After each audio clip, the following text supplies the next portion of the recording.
Hey all, Chris Bassett here, and I'll be doing an installation of a Boss aftermarket stereo on my 2007 Pontiac G5.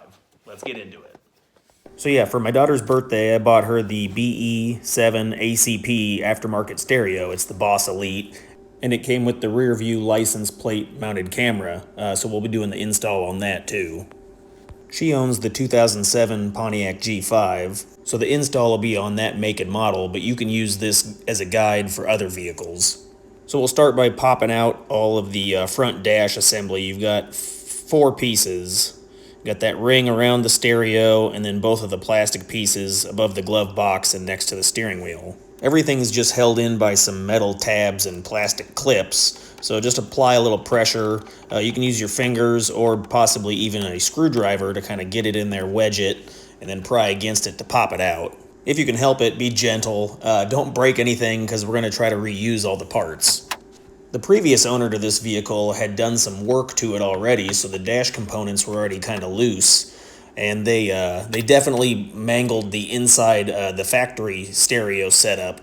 So I'm going to have to hardwire the stereo, the aftermarket stereo in. So we're going to trace the wires, and I'll show you how to do that. That clip is for your passenger airbag, so you need to pull that off to go ahead and finish taking that face assembly apart. And then the stereo is held in place by four 9/32 screws. You can use a wrench, or I'd recommend a socket. I had this laying around, so I'm just going to use that. Once you get the four screws out, put them in a safe location so you don't lose them, and then the factory stereo should just slide out. So on the left side of the stereo, you've got your factory plugs, and then the right side is the radio hookup, the radio antenna. So I went ahead and I bought the appropriate aftermarket parts. I'll put links to everything down in the description. If you want to use my Amazon link, it'll help me out at no cost to you, so I really appreciate that. And there's the backup camera that came with the stereo, just showing that there's actually an access hole, and we'll be using the reverse light to power the camera. So I'll show how that hooks up and how to run that. So yeah, as I was saying before, I took the factory plugs apart and they were just soldered together. So I had to end up cutting them completely off, and now we've got bare wires. So the install may be a little different. If you happen to have functional plugs, you can just snap everything together, but I did not. So I'm going to go over what all the wires do. So the red is the constant power, the black is the ground, each of the twisted wires are for speakers, the gray wire is your 12 accessory, and the pink wire is for your remote output. Pause the video if you need to, and then here's a diagram for the positive and negative terminals on your speakers. As I said before, your speaker wires are the braided wires. So the aftermarket stereo has everything labeled, so it's as simple as finding what wires you need out of the ones I've described and then connecting them to the aftermarket stereo. So I'd grab yourself a pair of wire strippers, and then I like to heat shrink things. You could use electrical tape, but you're going to want to strip the wire coating, twist the wires together, and then insulate it with some sort of either electrical tape or heat shrink. So here I'm just showing the aftermarket wire, which is black, is the ground, and that connects to your car black. The aftermarket accessory, the red wire from your stereo, connects to the gray wire inside your car. And then the yellow wire from the aftermarket stereo is your constant, and that connects to the red wire inside your car. And then here's another clip just showing how the wires connect again. You've got your 12 accessory, the 12 constant, then your ground wire, and then don't forget to connect your remote output. It's a blue wire on your aftermarket stereo, and that connects to the pink wire inside your car, which is the stereo amp trigger.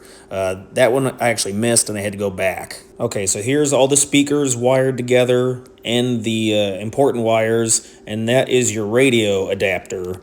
So I got a new one, gonna install that. It just hooks up to the factory and then plugs into the back of the aftermarket stereo. So next, let's work on the backup camera. These little handy adapters are called T-taps. So we're gonna need to tap into power with the camera so we can power the camera. And the way we're gonna do that is we're gonna tap into the reverse light. So when you put the car in reverse, it powers your reverse light, and that will then in turn power your camera. I picked these up at Walmart. I'm going to put a link in the description from Amazon, so if you guys want to use that, I really appreciate that. So I'm just showing the configuration. You'll need to crimp these onto a wire in order to make the connection, but that way you don't have to like splice wires apart. Okay, so here's the backup camera. The yellow plugs go together, that's your video input, and then the red is your power. The red wires are also used to power the device, so you'll need to clip all those in to some form of power. I'll show you what I did. So we'll add the T-tap connectors to all three ends, one black, two red. You'll want to put those into the backup light. So I took the backup light off the vehicle, and that green wire is your power, the black is ground. So that's just the quick wire splice kit I bought from Walmart. You're going to want to connect all the male ends to the ends of the wires, and you'll crimp it on. So I stripped a little bit of the plastic coating off so it exposed more of the wire, and then I just crimped the male ends on, just shoved it in the crimper, smashed it down. Added 2 of the quick connects to the power, 1 to the ground. Sorry for the darkness, it's getting late, but open up the trunk. You're going to need to cut a hole in the trunk, and then there is the back seat.